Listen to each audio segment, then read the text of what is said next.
আসসালামু আলাইকুম। আমন্ত্রণ বাংলা ভিশন সংবাদে আপনাদের সাথে আছি আমি নাদিরা আশরাফ। শুরুতেই বিআরবি কেবলস সংবাদ শিরোনাম।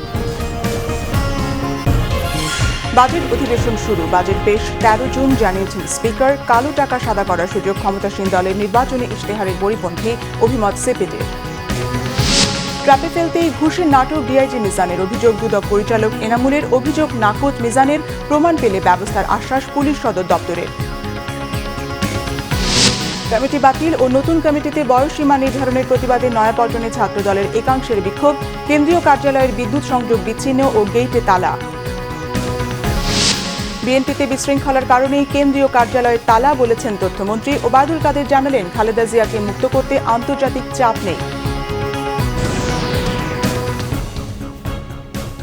দেখছিলেন বিআরবি কেবলস সংবাদ শিরোনাম।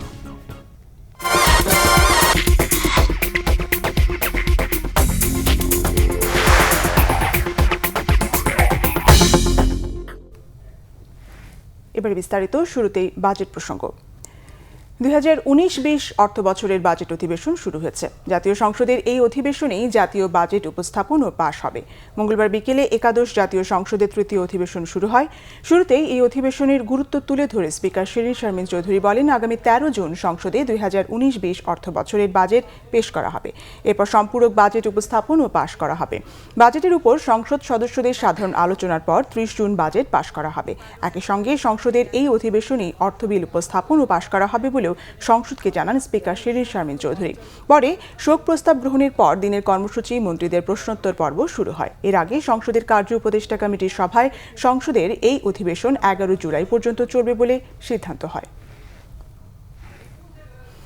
জাতীয় বাজেটে সড়ক, বিদ্যুৎ খাতের মতো অবকাঠামো খাত, বিশেষ করে মেগা প্রকল্পগুলো যেমন গুরুত্ব ও বরাদ্দ পায়, তার তুলনায় স্বাস্থ্য, শিক্ষা ও খাদ্য নিরাপত্তার মতো জনসম্পৃক্ত খাতগুলো যেন বছরের পর বছর হয়ে উঠছে কম বরাদ্দের, অদরকারি। বিশেষজ্ঞরা বলছেন, বিশ্বজুড়েই এখন বিতর্ক চলছে মানব উন্নয়ন কেন্দ্রিক উন্নয়নের বিপরীতে জিডিপি ও পরিসংখ্যান ভিত্তিক উন্নয়নের অসারতা নিয়ে।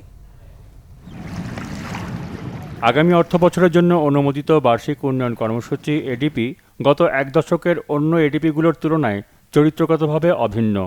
আকার বাড়লেও পরিবর্তন নেই বরাদ্দের অনুপাতে। সবচেয়ে বেশি বরাদ্দ পেয়েছে পরিবহন খাত, তারপরে আছে বিদ্যুৎ খাত। বরাদ্দ বেড়েছে পদ্মা সেতু ও পদ্মা রেল সেতু প্রকল্পের মতো মেগা প্রকল্পে। কিন্তু বিশেষজ্ঞরা প্রশ্ন করছেন, কোনটা আগে দরকার? সাধারণ মানুষের স্বাস্থ্য, শিক্ষা, খাদ্য নিরাপত্তা নাকি অবকাঠামো? মানবিক পুঁজির যদি বিকাশ আমরা দেখি, তাহলে সেক্ষেত্রে শিক্ষা, স্বাস্থ্য এবং সামাজিক খাতগুলো যেটা আছে এবং এর পাশাপাশি পুষ্টি, এই জায়গাগুলোতে খুব স্থায়িত্বশীল বিনিয়োগ করতে হবে। যদি উন্নয়ন আমরা সত্যি সত্যি করতে চাই এবং উন্নয়নকে আসলে স্থায়ী রূপ দিতে চাই, তাহলে সেক্ষেত্রে আসলে মানুষের উপরে যে বিনিয়োগ, সেই বিনিয়োগের কোনো আসলে বিকল্প নেই। হায়ার লেভেলে মার্কেট উপর বেশি ছেড়ে দিয়েছি যে কতগুলো private university producing the graduates but poor quality, এটা যদি আমরা না আনতে পারি, সবার শিক্ষার উপর বিশ্বাস উঠে গেছে। কোনো বিশেষজ্ঞ জোর দিচ্ছেন মানুষের মৌলিক চাহিদা পূরণে সর্বোচ্চ বরাদ্দ ও তার স্বচ্ছ খরচের ওপর, এবং একই সঙ্গে মানুষের শারীরিক ও আর্থিক নিরাপত্তা নিশ্চিত করার ওপর।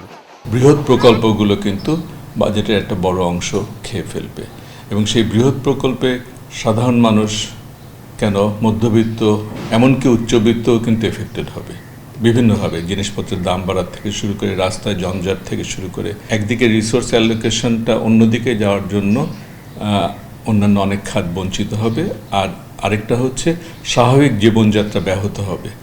বড় উৎকণ্ঠার নাম বড় বাজেট বাস্তবায়ন করতে গিয়ে বড় আকারে ঋণের বড় দায় বাড়িয়ে চলা। এখন রাজস্ব বাজেটের সবচেয়ে বড় খরচের খাত ঋণের সুদ। তাই বিশ্লেষকরা বলছেন, দূরদৃষ্টি না থাকলে সাময়িকভাবে অর্থনীতিতে জৌলুস আনা গেলেও তা টেকসই হবে না যদি না সাধারণ মানুষের মানবিক উন্নয়নের উপরে জোর দেওয়া হয়। সাইমুল হক, বাংলা ভিশন, ঢাকা।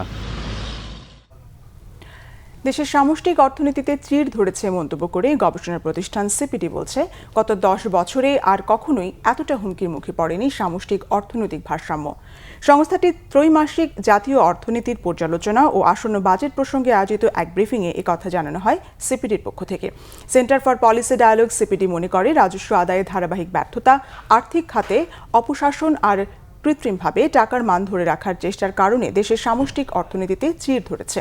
সিপিডি বলছে, একদিকে অপশাসনের সুবিধাভোগী মহলের চাপে একটি মহল কোনো নীতিমালা ছাড়া কর রেয়াত পাচ্ছে, অন্যদিকে দেশের কৃষকরা কৃষি খরচ আর ধানের দামের ভারসাম্যহীনতায় চরম অন্যায়ের শিকার হচ্ছে। তাই সিপিডির দাবি, কর ছাড়ের সব তথ্য জনসম্মুখে প্রকাশ এবং প্রতিটি কৃষককে ব্যাংক অ্যাকাউন্টের মাধ্যমে 5,000 টাকা বিনা সুদের সহজ ঋণ দেওয়ার। আগামী বাজেটে কালো টাকা সাদা করার সুযোগ রাখা হচ্ছে এমন খবরের উদ্ধৃতি দিয়ে সিপিডি গবেষকরা বলেন, এমন পদক্ষেপ হবে ক্ষমতাসীনদের নির্বাচনী ইশতেহারের সম্পূর্ণ পরিপন্থী।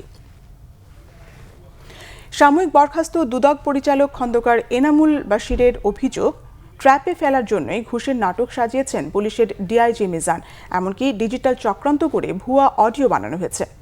তবে এসব অভিযোগ নাকচ করে ডিআইজি মিজানুর রহমান বলেছেন, নিজেকে বাঁচাতে মিথ্যার আশ্রয় নিয়েছেন দুদক পরিচালক। ঘুষ লেনদেনের সব প্রমাণ রয়েছে বলেও দাবি করেন তিনি। পুলিশ সদর দপ্তর বলছে, লেনদেনের প্রমাণ পাওয়া গেলে ব্যবস্থা নেওয়া হবে ডিআইজি মিজানের বিরুদ্ধে। গেল বছর নারী কেলেঙ্কারিতে আলোচনায় আসেন পুলিশের ডিআইজি মিজানুর রহমান। এবার ঘুষ নেওয়ার অডিও ফাঁস করে আবারও আলোচনায় এলেন তিনি।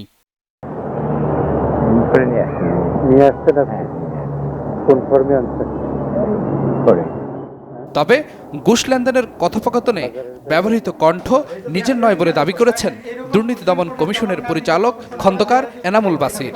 অন্যায় করে পার পাওয়ার জন্যই এমন অজুহাত তুলেছেন এনামুল বাসির, এমন দাবি পুলিশের ডিআইজি মিজানের। সম্পূর্ণ বানোয়াট একটা অভিযোগ। আপনারা যত প্রকারে পারেন, এক্সপার্ট পারেন করে সেটা প্রমাণ করেন। আমার নিজেরই চাকরি নাই, মামলা করব মানে কি? অবশ্যই মিথ্যাচার করছেন উনি, অবশ্যই করেছেন। উনি নিজেকে সেভ করার জন্য করতেছেন। I have that cards. আমাকে তো বাধ্য করেছে, নাম্বার 1। নাম্বার 2 হলো তাকে তো সে একটা দুর্নীতিবাজ কর্মকর্তা, বিষয়টি প্রমাণ করার জন্য তো আমি আজকে এখানে। এনামুল বাসির দাবি, ডিআইজি মিজানের পক্ষে প্রতিবেদন না দেয়ায় মেরে ফেলার হুমকি দেওয়া হয়েছে তাকে। তবে ডিআইজি মিজান বলছেন, এনামুল বাসির উল্টো ভয় দেখিয়ে ঘুষ নিয়েছেন 40 লাখ টাকা। বিরুদ্ধে ইনকোয়ারি কেন? আপনারা এই প্রশ্নের জবাব দেন। আপনারাই তো পত্রপত্রিকায় লিখছেন, তার কি আছে? ওই কণ্ঠ কি আপনার না? না, তাহলে কার? আমার না, সেটা আমি বলতে পারি। অডিওটার কথা বলছেন যে অডিওটি একটি ভুয়া অডিও। এটা একটি টোটালি একটি মিথ্যার আশ্রয় নিয়েছে এবং নিজেকে সেভ করার জন্য আশ্রয় নিয়েছে। অডিওর বিষয়ে মাননীয় কমিশন যে অনুসন্ধান কমিটি করেছে, তারা এটা সত্যতা যাচাই বাছাই করুক, সংশ্লিষ্ট ল্যাবরেটরিতে পাঠাক, এই ভোকালটা ওনার কিনা, তখনই এটা স্পষ্ট প্রতীয়মান হবে, স্পষ্ট প্রমাণিত হবে যে এনামুল বাসির অডিও না এটা কোনো অন্য ডিস্টর্টেড করে এটা বানানো হয়েছে। এদিকে ডিআইজি মিজানের বিরুদ্ধে ঘুষ লেনদেনের সত্যতা পাওয়া গেলে ছাড় দেওয়া হবে না বলে জানিয়েছেন পুলিশ সদর দপ্তর। এই বিষয়টি খতিয়ে দেখে এই সংক্রান্ত প্রয়োজনীয় ব্যবস্থা বিধিমত গ্রহণ করবে এবং ইতিমধ্যেই কার্যক্রম শুরু হয়েছে। যেটাই হয় অবশ্যই ব্যবস্থা, যদি আইনানুগ ব্যবস্থা হয় আমার বিরুদ্ধে, অবশ্যই আমি দেখব। এস.এম. ফয়েজ, বাংলা ভিশন, ঢাকা। হঠাৎ করেই কমিটি বাতিল এবং নতুন কমিটি গঠনে বয়সসীমা নির্ধারণ করে দেওয়ার প্রতিবাদে নয়াপল্টনে বিক্ষোভ করেছে জাতীয়তাবাদী ছাত্রদলের নেতাকর্মীরা। বেলা 11টায় কেন্দ্রীয় কার্যালয়ে জড়ো হয় ছাত্রদলের একাংশের বিক্ষুব্ধ নেতাকর্মীরা। এ সময় কেন্দ্রীয় কার্যালয়ের বিদ্যুৎ সংযোগ বিচ্ছিন্ন ও গেটে তালা ঝুলিয়ে দেয় তারা। ঈদের দুদিন আগে এক প্রেস বিজ্ঞপ্তির মাধ্যমে বাতিল করা হয় 5 বছরের মেয়াদ উত্তীর্ণ ছাত্রদলের কমিটি। 2000 সাল থেকে এসএসসি পরীক্ষায় পাশ করাদের মধ্য থেকেই কমিটি গঠনের কথা বলা হয় বিজ্ঞপ্তিতে। বয়সসীমা নির্ধারণ করে দেয় ছাত্রদল থেকে বিশাল একটি অংশ বাদ পড়ার আশঙ্কা দেখা দেয়। এমন পরিস্থিতিতে নয়াপল্টনের কেন্দ্রীয় কার্যালয়ে জড়ো হয়ে বিক্ষোভ করে নেতাকর্মীরা। এ সময় তারা নয়াপল্টন কেন্দ্রীয় কার্যালয়ে গেটে তালা দেয়, বিচ্ছিন্ন করে দেয় বিদ্যুৎ সংযোগ। বয়সের ক্রাইটেরিয়া থাকবে না। আমরা চাই যেটা রাজপথে ছিল শ্রমে বেজা ঘামে বেজা সংগঠন। সুতরাং এই সংগঠনকে আমরা কোনো সিন্ডিকেটের হাতে জিম্মি হতে থাকতে দিতে পারি না। গত 18 বছর ধরে ছাত্রদল করার পরও আমাদেরকে ছাত্রদল থেকে আউট করে দেওয়া হবে, এক বিন্দু রক্ত থাকা অবস্থায় মেনে নেবে না। দুপুরের দিকে ছাত্রদলের কমিটি গঠনে বিএনপির সার্চ কমিটির সদস্যরা কেন্দ্রীয় কার্যালয়ে ঢুকতে চাইলে বাধা দেয় বিক্ষোভকারীরা। নেতাকর্মীদের বাধার মুখে ফিরে যান তারা। অবশ্যই তোমাদের দাবি দাও নেই, আমরা আমাদের অ্যাক্টিং চেয়ারম্যানের সাথে কথা বলবো, বলে এটার অবশ্যই একটা সমাধান করব। বিদ্যুৎ বিচ্ছিন্ন দীর্ঘ সময় কেন্দ্রীয় কার্যালয়ে অবস্থান করেন রুহুল কবির রিজভী। বিকেলে কেন্দ্রীয় কার্যালয়ে আসেন বিএনপির সিনিয়র নেতারা। দলের মঙ্গল এবং ওদেরও যতটুকু ওদের প্রাপ্য আছে সেই প্রাপ্যটার সমাধান করার পথ আমাদেরকে খুঁজতে হবে। জাহাঙ্গীর আকন্দ, বাংলা ভিশন, ঢাকা। আওয়ামী লীগের সাধারণ সম্পাদক ওবায়দুল কাদের বলেছেন, বিএনপি নেত্রীকে মুক্ত করতে আন্তর্জাতিক কোনো চাপ নেই। এদিকে তথ্যমন্ত্রী হাসান মাহমুদ বলেছেন, বিএনপির মধ্যে অস্থিরতা ও বিশৃঙ্খলা বিরাজ করছে, কেন্দ্রীয় কার্যালয়ে তালা ঝুলিয়ে ছাত্রদল তা প্রমাণ করল। বঙ্গবন্ধু এভিনিউয়ে আওয়ামী লীগের সম্পাদক মণ্ডলীর সাথে সহযোগী সংগঠনের যৌথ সভায় অংশ নেন দলটির সাধারণ সম্পাদক ওবায়দুল কাদের। পরে তিনি বলেন, বিএনপি বেগম জিয়ার স্বাস্থ্য নিয়ে যতটা না উদ্বিগ্ন তার চেয়ে বেশি এ নিয়ে রাজনীতিতে ব্যস্ত। বিরোধী দলের বাস্তবে কোনো ভূমিকা কোথাও নেই বলেও জানান তিনি। আন্তর্জাতিক কোনো চাপ তো আমরা অনুভব করছি না। বিচ্ছিন্নভাবে কেউ কি বলেছেন, এখন তার বিএনপি তার স্বাস্থ্য নিয়ে উদ্বেগ প্রকাশ করছে, কিন্তু তার স্বাস্থ্য নিয়ে চিকিৎসকদের পক্ষ থেকে কোনো উদ্বেগের খবর এ পর্যন্ত আমরা পাইনি। ঐক্য ফ্রন্টে সমন্বয় নেই, ঐক্য নেই, আমরা সেটা চাই না। বাংলাদেশে একটা শক্তিশালী দায়িত্বশীল বিরোধী দল গণতন্ত্রের স্বাস্থ্যের জন্য শুভ। এদিকে আওয়ামী লীগ সভানেত্রী রাজনৈতিক কার্যালয়ে দলের প্রচার উপকমিটির বৈঠকে তথ্যমন্ত্রী ডক্টর হাসান মাহমুদ বলেন, বিএনপির অস্থিরতা এখন দৃশ্যমান। বিএনপির মধ্যে যে অস্থিরতা সেটিরই বহিঃপ্রকাশ হচ্ছে তাদের কর্মীরা তাদের অফিসে তালা মেরে দিয়েছে। যারা নিজেদের অফিসে নিজেরা তালা মারে তারা কিভাবে সরকারের বিরুদ্ধে আন্দোলন করবে কিংবা সরকারের বিরুদ্ধে বৃহত্তর ঐক্য করবে এটি আমার জানা নাই। শেখ হাসিনার কারামুক্তি দিবস উপলক্ষে রাজধানীতে আরেক আলোচনায় দলটির প্রেসিডিয়াম সদস্য মোহাম্মদ নাসিম বলেন, ১/১১ কুশীলবদের বিচার হওয়া দরকার, তা না হলে এ ধরনের ঘটনা পুনরায় ঘটার আশঙ্কা রয়েছে। সৈয়দ আব্দুল মুহিত, বাংলা ভিশন, ঢাকা।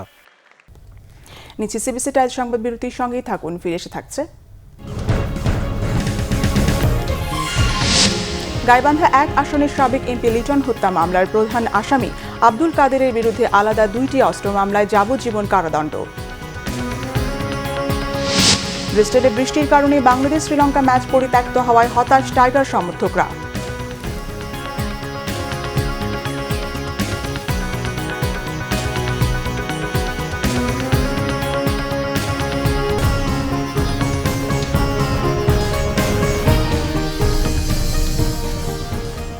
স্বাগত আরেকবার বাংলা ভিশন সংবাদে।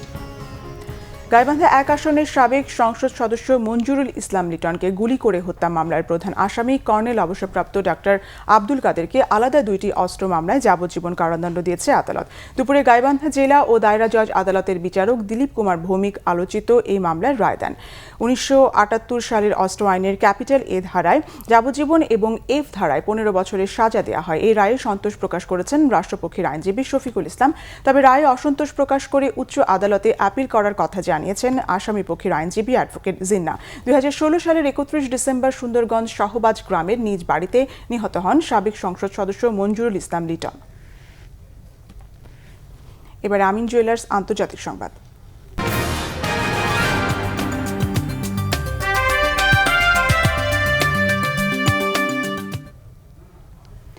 ভুয়া ব্যাংক অ্যাকাউন্ট ব্যবহার করে অর্থ পাচারের মামলায় পাকিস্তানের সাবেক প্রেসিডেন্ট আসিফ আলী জারদারিকে ১০ দিনের রিমান্ডে পাঠিয়েছে অ্যাকাউন্টেবিলিটি কোর্ট। পরবর্তী শুনানি ২১ জুন নির্ধারণ করেছে আদালত। মঙ্গলবার পাকিস্তানের দুর্নীতি বিরোধী সংস্থা ন্যাশনাল অ্যাকাউন্টেবিলিটি ব্যুরো এনএবি সাবেক প্রেসিডেন্টের বিরুদ্ধে ১৪ দিনের রিমান্ডের আবেদন করলে ১০ দিনের রিমান্ড মঞ্জুর করে আদালত। জারদারিকে আদালতে নেওয়া উপলক্ষে রাওয়ালপিন্ডিতে নিরাপত্তা জোরালো করা হয়েছে। আদালত প্রাঙ্গণে ৫০০ এবং এনএবির সদর দপ্তরের সামনে ৩০০ পুলিশ মোতায়েন করা হয়েছে। এদিকে একই মামলায় জারদারির বোন ফারিয়াল তালপুর অভিযুক্ত হলেও তার বিরুদ্ধে গ্রেফতারি পরোয়ানা জারি না হওয়ায় তাকে গ্রেফতার করা হয়নি বলে জানিয়েছে এনএবির কর্মকর্তা। সোমবার পাকিস্তান পিপলস পার্টি পিপিপির কো চেয়ারম্যান আসিফ আলী জারদারিকে তার বাসা থেকে গ্রেফতার করে এনএনবির ১৫ সদস্যের একটি দল। ভুয়া ব্যাংক অ্যাকাউন্ট থেকে প্রায় $৪৫০ কোটি মার্কিন ডলার পাচারের অভিযোগ আনা হয়েছে পাকিস্তানের সাবেক প্রেসিডেন্ট জারদারি ও তার বোনের বিরুদ্ধে। শেষ করব সংবাদ, যাওয়ার আগে বিআরবি কেবল শিরোনামগুলো আরেকবার জানিয়ে দিচ্ছি। বাজেট অধিবেশন শুরু, বাজেট পেশ ১৩ জুন, জানিয়েছেন স্পিকার। কালো টাকা সাদা করার সুযোগ ক্ষমতাসীন দলের নির্বাচনী ইশতেহারের পরিপন্থী, অভিমত সিপিডির। ট্র্যাপে ফেলতে ঘুষের নাটক ডিআইজি মিজানের অভিযোগ দুদক পরিচালক এনামুলের। অভিযোগ নাকচ মিজানের, প্রমাণ পেলে ব্যবস্থার আশ্বাস পুলিশ সদর দপ্তরের। কমিটি বাতিল ও নতুন কমিটিতে বয়স সীমা নির্ধারণের প্রতিবাদে নয়াপল্টনে ছাত্রদলের একাংশের বিক্ষোভ। কেন্দ্রীয় কার্যালয়ের বিদ্যুৎ সংযোগ বিচ্ছিন্ন ও গেইটে তালা। বিএনপিতে বিশৃঙ্খলার কারণেই কেন্দ্রীয় কার্যালয়ে তালা বলেছেন তথ্যমন্ত্রী ওবায়দুল কাদের। জানালেন, খালেদা জিয়াকে মুক্ত করতে আন্তর্জাতিক চাপ নেই।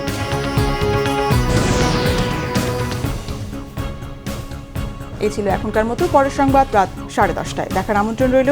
এছাড়া ফেসবুকে বাংলাভিশন সংবাদ সরাসরি দেখতে লগ ইন করতে পারেন facebook.com/বাংলাভিশনে। এতক্ষণ সাথে থাকায় ধন্যবাদ।